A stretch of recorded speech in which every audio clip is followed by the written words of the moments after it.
It was a road trip of a lifetime.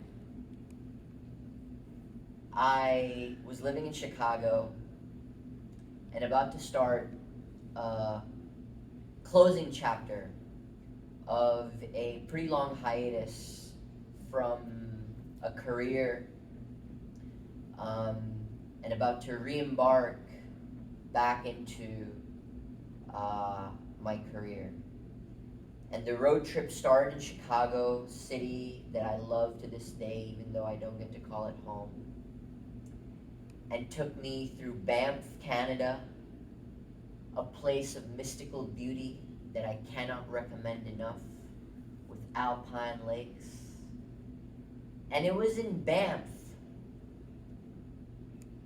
my time there so magical, witnessing peaks that looked like pyramids, where coming across all those backpackers, I was caught with the bug. The bug to backpack and be in communion with nature in a way that I'd never known before. Original plan was to head to Vancouver, but when a friend offered to take me on my first backpacking trip, if I decide to cut down to Montana, I seized the opportunity because I knew I'd never been backpacking and this was my chance. So I make my way to Missoula, Montana, college town, small but friendly, made me think about, man, I wish I knew about this place when I was in college. In any case, we go on our first backpacking trip, but it's just one night, and it's just a mile or two in, and I have a friend, which is great. The real journey, what the Montana backpacking trip had done, is woken up an addict. Somebody who wanted to be in communion with nature in a way that felt more real. Be in communion with the wilderness that felt more real. But so was the fear. The fear was very real. What the fuck are you thinking wanting to go on a solo backpacking trip through the Wyoming wilderness? Because that was the plan. I was going to cut to Portland and then make my way back to Chicago and stop in Wyoming in the Grand fucking Tetons, which couldn't come more highly recommended. So here I am in Portland, just 3 days after my first backpacking trip, which was essentially like elementary school. And here I was toying with the idea of skipping all the way to grad school.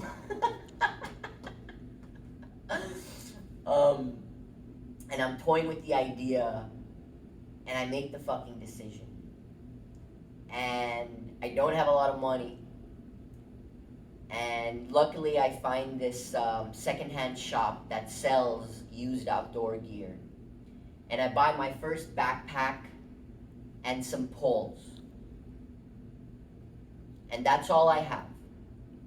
My backpack, my poles, a water filter from a previous journey, and this floppy ass tent that looks like a flying saucer that you can throw into the air and that pops open. And that is the gear that I have for this backpacking trip. And as I'm making my way to Wyoming, from Portland, I'm gripped with the kind of fear that I have known very few times in my life. Those other fears were ones that were inflicted upon me by my mental health issues or by life scares. But here I was, willingly walking into a situation that scared me shitless.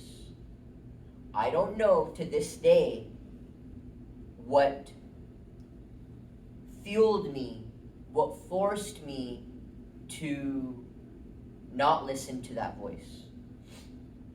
Oh, I forgot. I did also purchase one big ass fucking knife to protect me from everything that was out there. Probably a 6-inch blade, 7-inch at best. And so here I am with minimal gear and a bear canister. Because when you go backpacking in the back country of Wyoming, National Park Service requires you to carry a bear canister. And God bless them for it. For I was about to go into moose and grizzly bear territory. So, here's the plan.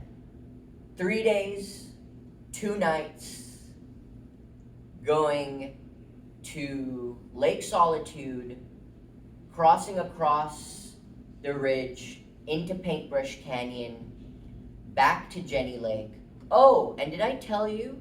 You have to catch a ferry away from all of the obnoxious tourists to actually be in the wilderness, separated from the ranger stations and civilization. So here I am. I've gotten off the ferry. It's my first day. And there's day hikers there, you know. So it's not completely desolate. But as the day wears on, and I get closer and closer to my first stop for the night, which is going to be by Lake Solitude, it thins out. And there's this kind of solitude that I haven't experienced except for a couple of times in my life. And as I'm getting closer to my destination, I'm in an open clearing on an incline, and I see that there's a thicket, a forest of sorts, coming up. But there's something within me, call it my spidey senses, that forces me to take pause. And I don't know why. And I proceed. And I'm walking, entered the thicket,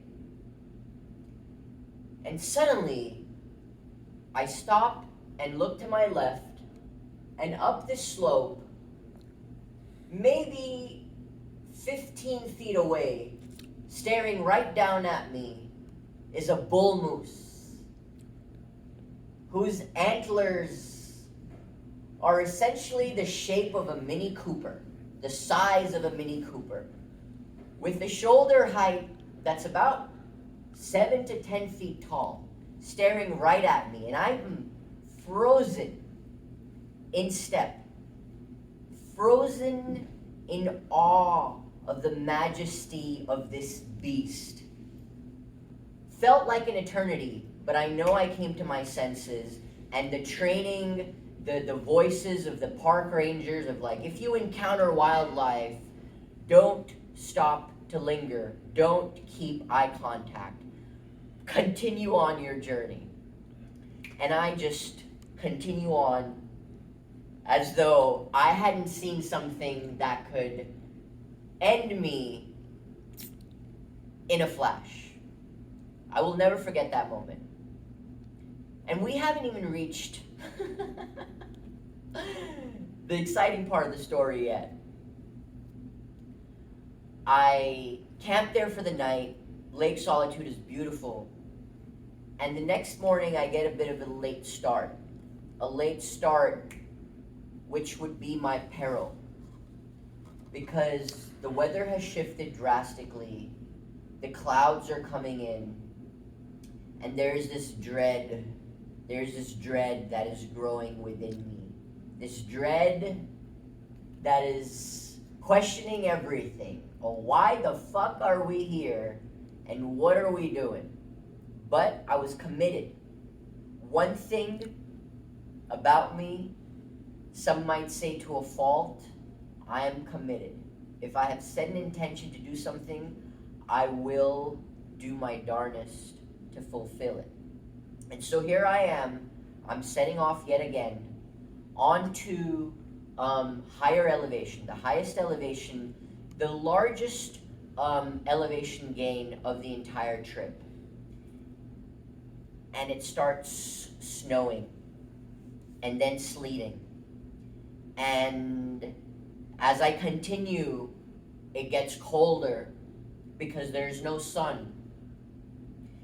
And then I hear the crackle of Thor himself. Thunder. Oh shit. Oh shit. What the fuck am I supposed to do? Do I carry on? Do I stop? What do? I do see people coming in from the other side, from where I am going, who are agile, clearly more experienced. I pass a few people by and I'm like, what should I do? What should I do? And they're like, I don't know. But here's what the conditions were where we were. I continue, I persevere, until I came across two people. And keep in mind, at this point, there is more thunder, more lightning.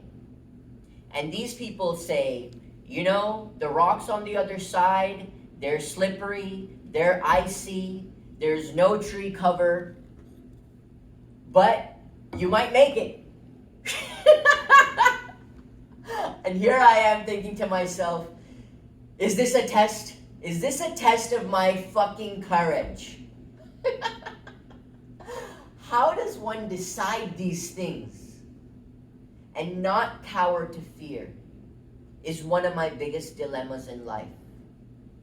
For I aspire to be lion, to possess the courage of lion.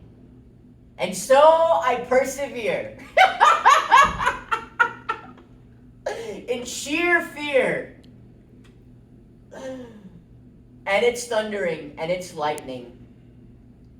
And then I realize it's so fucking cold, and here's this boy who was born in the desert, whose physiology, whose body, whose vessels are accustomed to life in the desert, where I can't even feel my hands, where I can't grip my hiking poles. And that's where I knew I had to stop.